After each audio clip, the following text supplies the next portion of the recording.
धर्म प्रधान देश में आखिर हमारी धार्मिकता की पहचान क्या है? क्या हमने चोटी रख ली इसलिए धार्मिक हो गए? क्या हमने तिलक लगा लिया इसलिए धार्मिक हो गए? क्या किसी ने दाढ़ी बढ़ा ली इसलिए धार्मिक हो गए? कि खतना रखने मात्र से वो आदमी धार्मिक हो गए? आखिर धार्मिकता का पहचान क्या है? आए दिन धर्म के नाम पर इंसान को जब इंसान से बांटोगे तो धर्म कहाँ रह गया? वह धर्म नहीं जो इंसान को इंसान से बांटे, और धर्म वह है जो इंसान को इंसान से जोड़े। लेकिन हमने धर्म के नाम पर इंसान को इंसान से बांटते चले गए। कोई हिंदू बन गए, कोई मुसलमान बन गए, कोई सिख बन गए, कोई ईसाई बन गए। किसी शायर ने सुंदर कहा, मैं हिंदू के घर में जन्मा हिंदू कहलाया, ईसाई के घर में जन्मा ईसाई कहलाया, सिख के घर में जन्मा सिख कहलाया, पर मानव के गर्भ से जन्मा मानव न कहलाया। आज इंसान की पहचान उनकी जाति से हो गई। किसी व्यक्ति का मूल्यांकन हम उसके जाति से करते हैं। ये जाति से करना मनुष्यता का सबसे बड़ा हरास है, मानवता के नाम पर कलंक है। इसलिए किसी व्यक्ति को उनकी जाति से मूल्यांकन मत करो, उनके गुण और कर्मों से करो। सदगुरु कबीर ने कहा ना, मानुष तेरा गुण बड़ा। मनुष्य की पहचान उनके गुणों से होना चाहिए, उनके कर्मों से होना चाहिए, न कि उनकी जाति से। आज इस देश का दुर्भाग्य रहा है, इस देश की वर्ण व्यवस्था, जिनके चलते मोटे काम करने वाला आदमी को हमने छोटा मान लिया और एयर कंडीशन रूम में बैठ करके घंटी हिला करके और भीख मांग कर खाने वाला अपने को बड़ा मान लिया। कैसी व्यवस्था रही, जरा सोचो। और इस व्यवस्था में ये भारत देश 5000 वर्षों तक जिया है। जिस देश में उत्पादन करने वाला समाज को छोटा मान लिया जाए और उपभोग करने वाला समाज अपने को बड़ा मान ले, उस देश का उन्नति कैसा हो सकता है? एक हल का मुट्ठी पकड़ने वाला किसान, एक मिट्टी से मटका बनाने वाला कुम्हार समाज छोटा हो गया और कुम्हार के बनाए हुए मटका को प्रयोग करने वाला हम बड़े हो गए। ये कोरी समाज, जिन्होंने कपास का पता लगा करके कपड़ा बनाया और उस कपड़े को पहन करके हमने गर्मी और ठंडी के अपने शरीर की रक्षा की, वो कपास से कपड़ा बनाने वाला आदमी छोटा और मंदसौर के चौराहे पर उस कपड़े को पहन करके चमकने वाला आदमी बड़ा हो गया। ये तेली समाज, जिन्होंने तिलहन का पता लगाया और तिलहन का पता लगा करके तेल निकाला, तेल को हमने पूरी पकवान बनाकर खाए, लेकिन तेली को हमने कहा ढकेल, तेली अछूत। कैसा दुर्भाग्य रहा। अरे होना तो ये चाहिए, जो काम करके खाता है उनको बड़ा मानना चाहिए। मेहनत करने वाला अपवित्र कैसे हो गया? एक समाज, जिन्होंने मैदान पर पड़े चाम को लाकर के 2 जोड़ी जूता बनाया, उस जूते बनाने वाले को कहा तुम अछूत। हम उस जूते को पहन करके कंकड़ और कांटा से अपने शरीर की रक्षा की, हम बड़े हो गए। एक समाज, जिन्होंने शौचालय और सड़कों पर जाकर के सफाई की, वो छोटा हो गया और हम सड़क चलते थूकने वाला, टॉयलेट में जाकर गंदा करने वाला हम बड़े हो गए। जरा सोचो कैसी व्यवस्था रही। सदगुरु कबीर कहते हैं, संतो देखत जग बावराना, साच कहो तो मारन धावे झूठे जग पतियाना। सदगुरु कबीर कहते हैं, अगर मैं सच्ची बात कहूं तो लोग रूठ जाते, नाराज हो जाते, और नाराज ही नहीं बल्कि मारने के लिए दौड़ते। अगर सत्य बात कहे तो सुनने के लिए कौन तैयार है? जिस भगवान के लिए हम कहते हैं पार ब्रह्म परमेश्वर है, सब कुछ जानता है, और साल साल भर दक्षिण भारत के बालाजी, तिरुपति बालाजी मंदिर में वो घी के नाम पर सुअर की चर्बी और गाय की चर्बी को पता नहीं लगा पाए वो भगवान कैसा। जरा सोचो 55 वर्षों तक सुअर की चर्बी को डाला।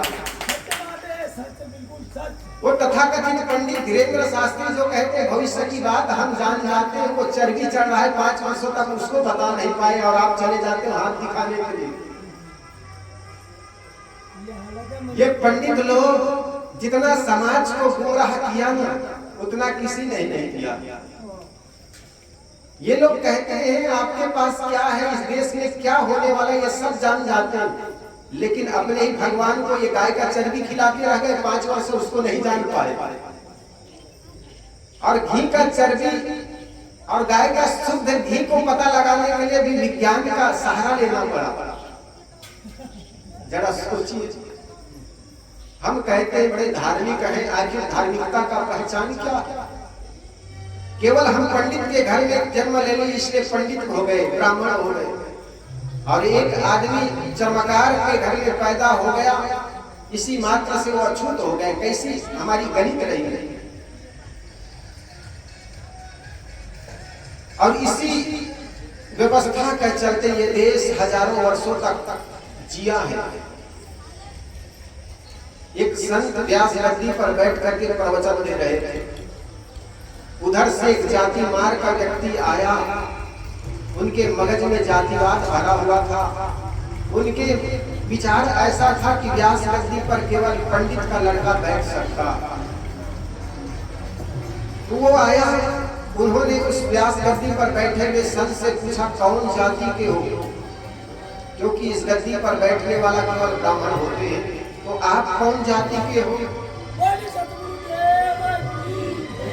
उस संत ने कहा, एक गाय की ओर इशारा किया, उस गाय को पूछा जी ये कौन सी जाति के?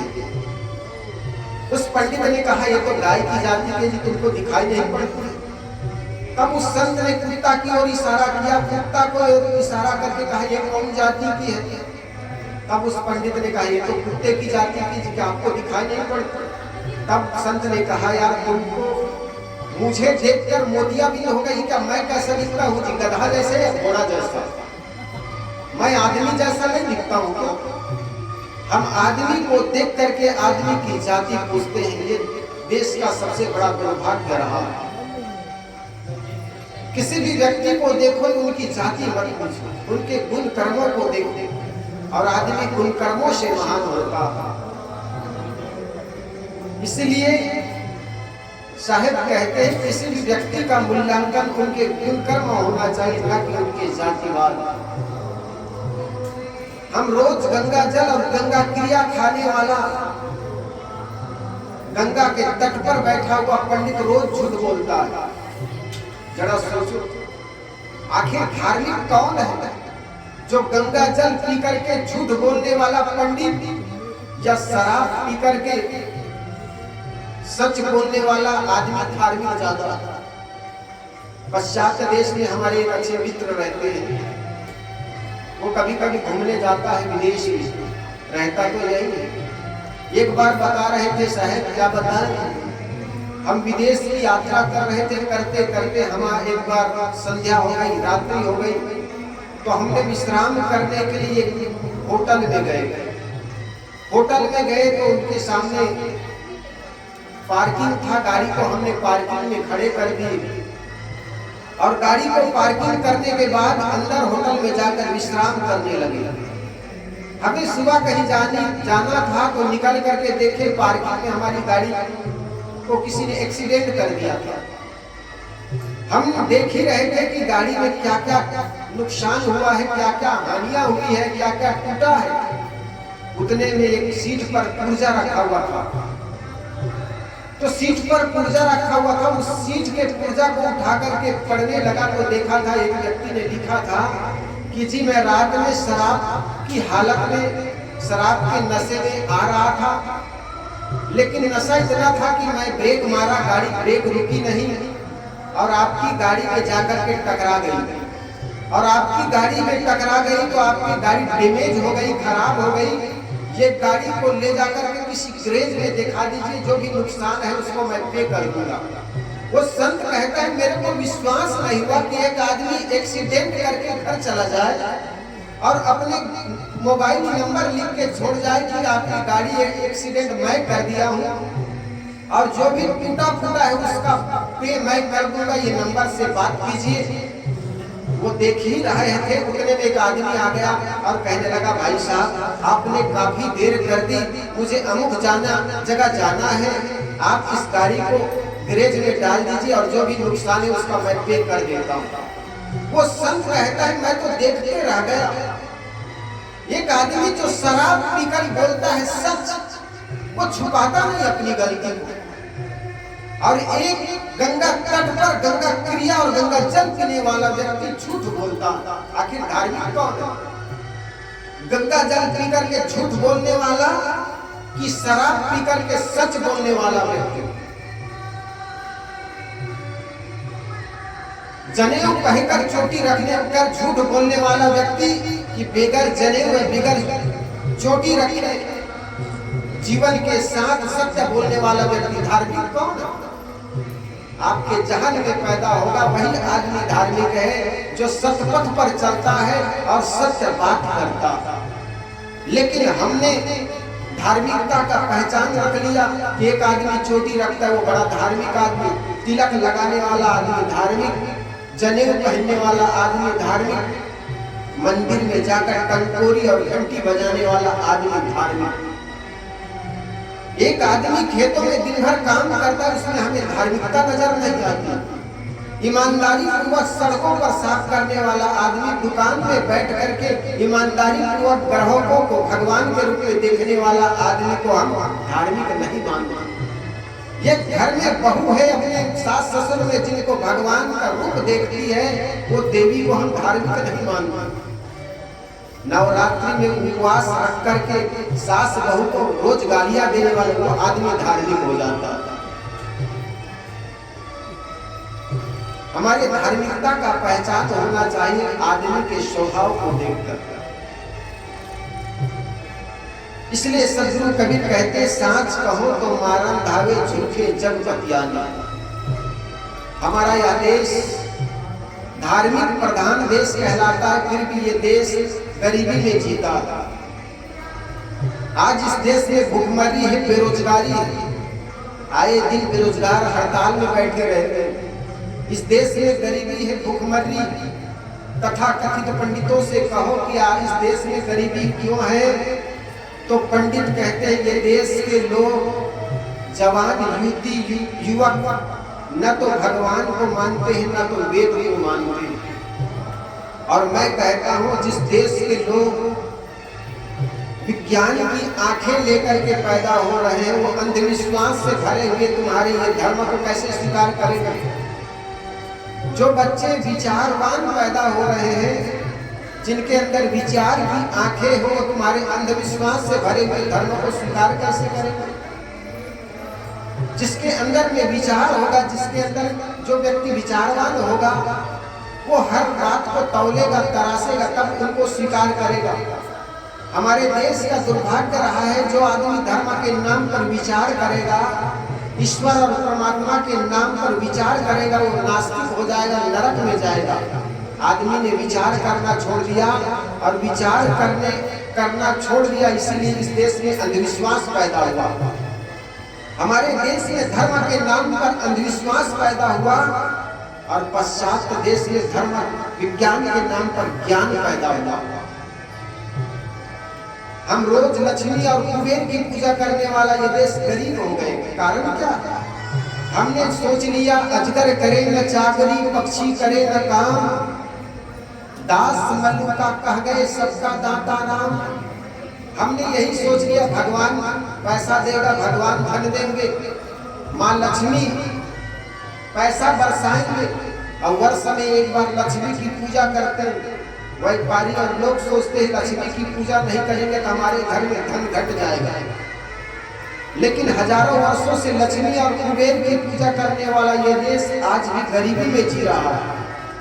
स्विट्जरलैंड और जापान दुनिया का सबसे बड़ा धनाढ्य देश स्विट्जरलैंड है।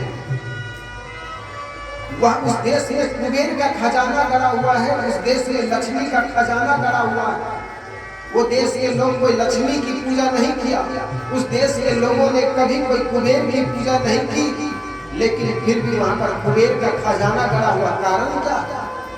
दुनिया के सारे ब्लैक मनी स्विट्जरलैंड के स्विस बैंक में जमा करते हैं।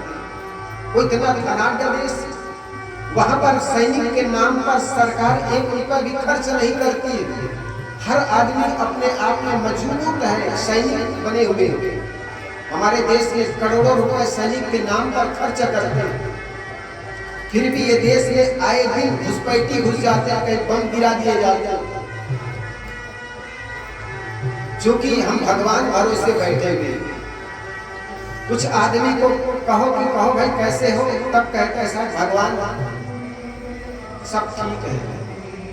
जिस देश में जरा सोचो जन्म से लेकर मरने का ठेका भगवान लेता हो, उस देश का उद्धार कैसे हो सकता? किसी आदमी को कहो भाई कैसे ठीक हो, तो कहता है साहब भगवान ने जन्म दे दिया, भगवान बड़े कर दिए, पढ़े लिखे डिग्रियां भगवान ने दे दी, बाल बच्चे आ गए, भगवान ने बाल बच्चे दे दी, थोड़े दिन में फिर बूढ़े हो गए, मर गए, भगवान ने मार डाला। जिस देश में जन्म से लेकर मृत्यु तक का ठेका भगवान लेता हो, उस देश का उद्धार कभी नहीं हो सकता। इसलिए सदगुरु कबीर ने कहा, कर बहिया बलावनी छाड़ बिरानी आस, जाके आंगन नदिया बहे सोकस मरे प्यास। अपने बाहों बल पर भरोसा करो, किसी जातिवाद के चुंगल में मत फंसो कि भगवान कराएगा तब होगा।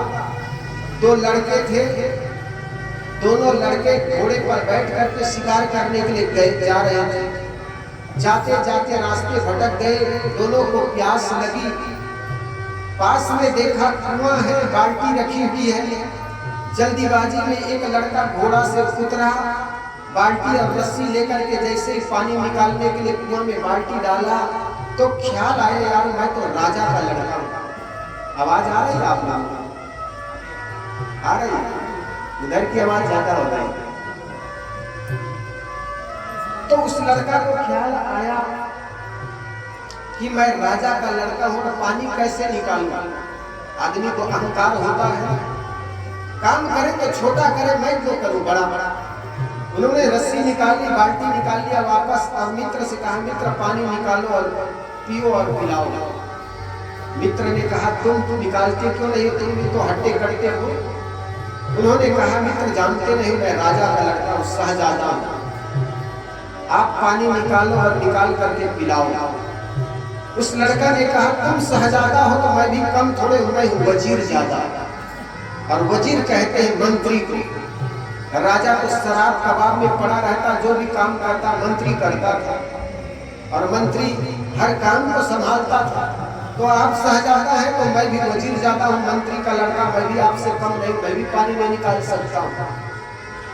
उतने में दोनों बैठ गए तीसरा व्यक्ति के इंतजार में। उधर से तीसरा आदमी निकला, उससे हाथ मार करके कहा मित्र आओ आओ पानी निकाल करके पियो और पिलाओ। वो तीसरा लड़का आया, आकर के पूछा मित्र क्या आप लोगों ने पानी पी ली? उसमें से एक ने कहा मैं वजीर ज्यादा हूँ, मंत्री का लड़का, ये शहजादा है, दोनों कम नहीं है, दोनों ज्यादा है, अब पानी कौन निकाले? तो तीसरा लड़का ने कहा तुम हो वजीर ज्यादा, यह है शहजादा, तो मैं भी तुम लोगों से कम नहीं, मैं हूँ पीर ज्यादा। पीर कहते हैं गुरु को, और राजा और मंत्री से पीर गुरु बड़े होते, मैं भी पानी कैसे निकालूं? तीनों लड़के वहीं पर बैठ गए, चौथा लड़के की इंतजार करने लगे। एक कोना से एक लड़का निकला घोड़े पर बैठ करके, वो गोल मटोल था, लगता था रोज अखाड़े में जाया करता था। उस लड़का को हाथ मार के बुलाए मित्र आओ आओ, जेठ का महीना है, पानी पियो और पिलाओ।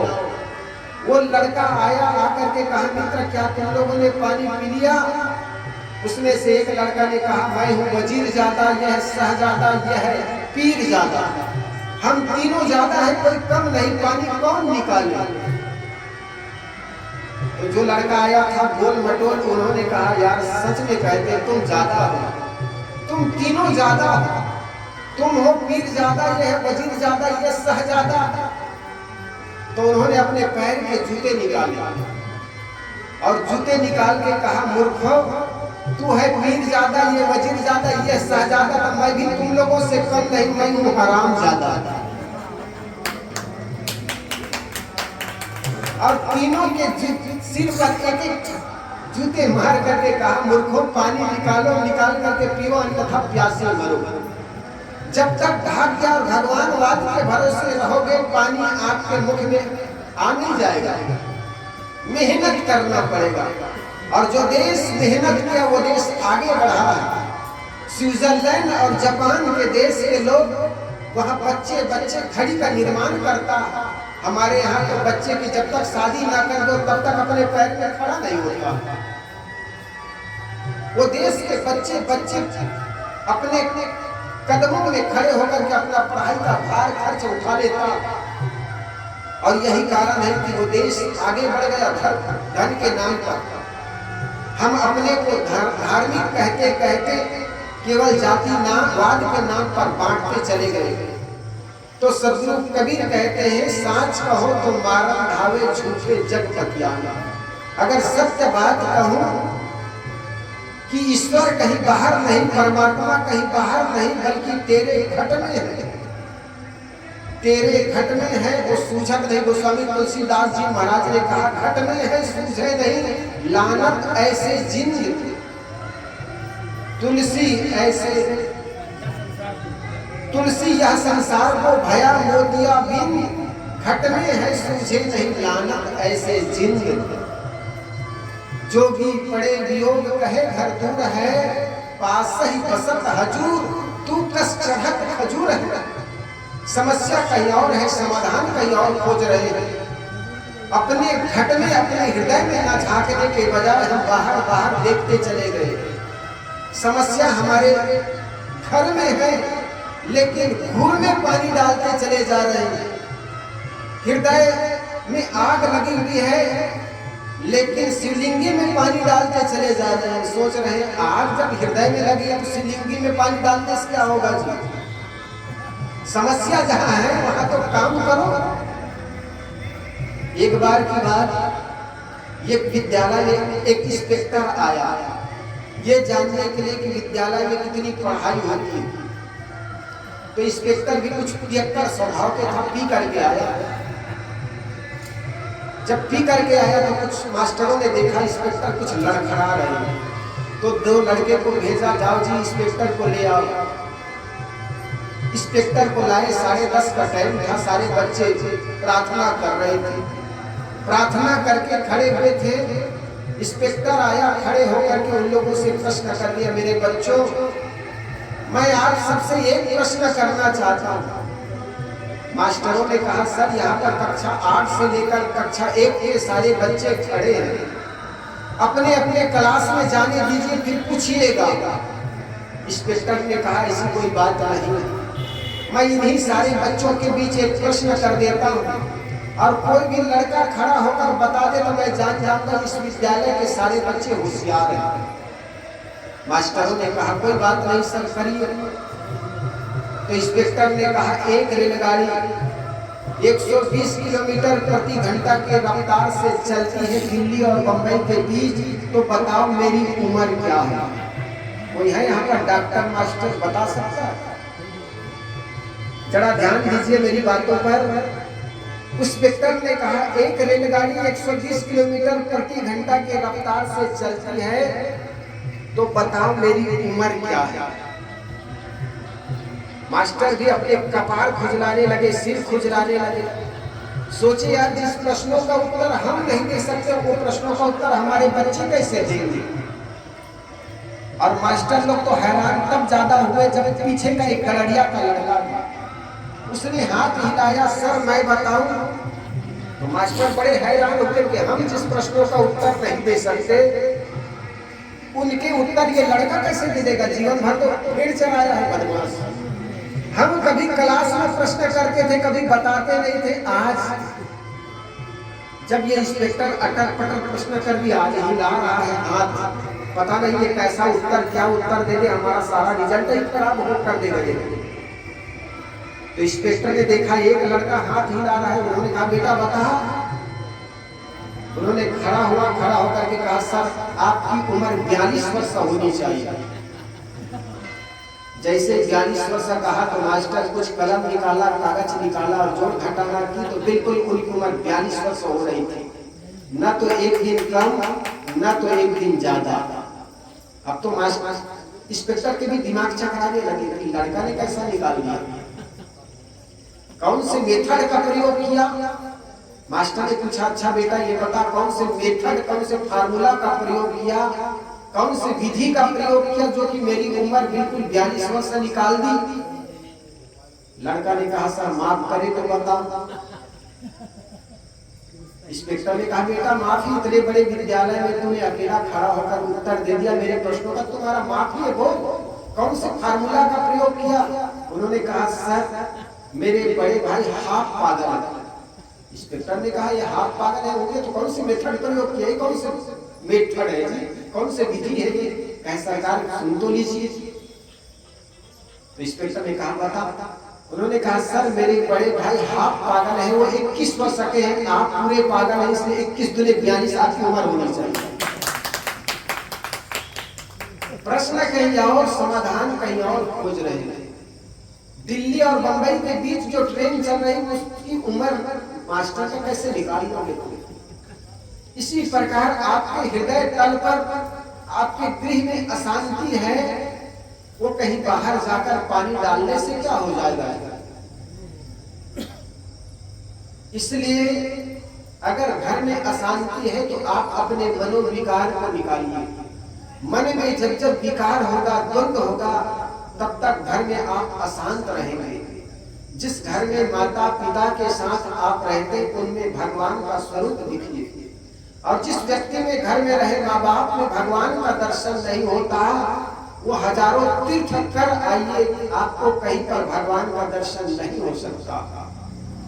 इसलिए जहां रह रहे हो वहां के बड़े बुजुर्गों का आदर करना सीखिए, वहां के बड़े बुजुर्गों का सम्मान कीजिए।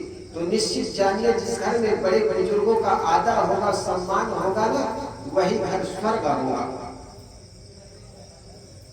तो हम जिस घर में रहते हैं, जहां पर रहते हैं, उन लोगों के साथ सुंदर बर्ताव।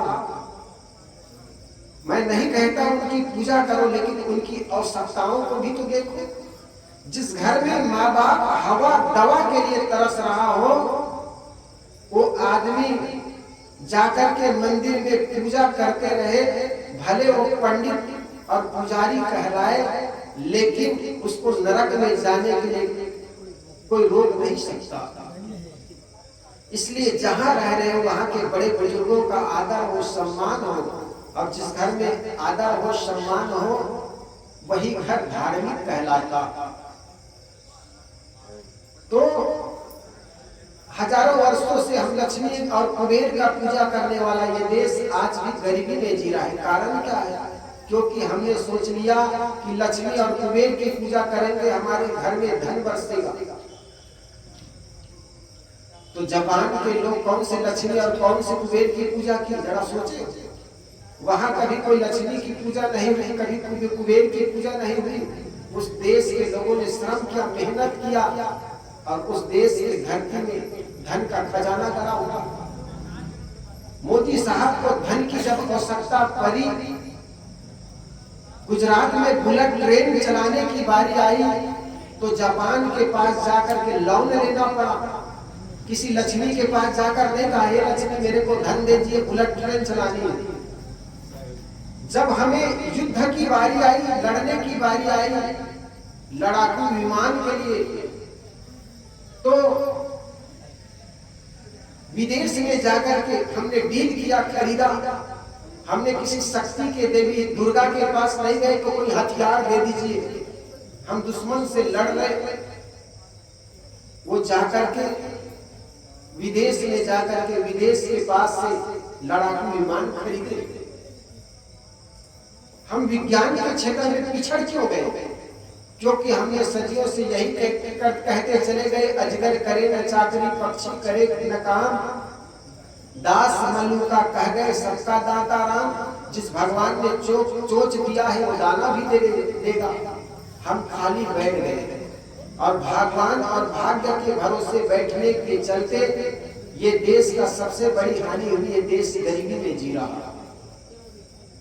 इसलिए मेरे मित्रों, खूब मेहनत करो, पुरुषार्थ करो, और पुरुषार्थ करने वाला व्यक्ति सदा आगे बढ़ता। कभी किसी भगवान किसी भगवती के भरोसे मत बैठो, मेहनत करो, और मेहनत करने वाला समाज सदा आगे बढ़ा है। मैं भी चाहता हूं हर व्यक्ति के पास अपना सुंदर जीवन बना सके, इतने सबके पास धन हो, और इसके लिए जल्दी ही मेहनत करना।